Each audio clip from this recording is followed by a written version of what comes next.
படை வீட்டினில் வாழ்கின்றவன் வடிவேல் முருகன் அழகை பாடு. முருகன் மகிமைகளை தொகுத்து தேன் தமிழில் குழைத்து இறை உணர்வில் திளைத்து பாடு.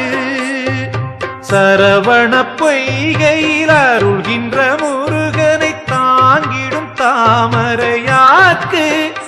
என்னை படைத்திட்ட முருகனும் திருவடி பணிந்தேன் பாக்கள் பாட இசை ஞானமெனதாக்கு. திருச்செந்தூரின் திருக்குமரன் இவன் மூத்தவனோ அந்த யானை முகன் சிவபாலன் இவன்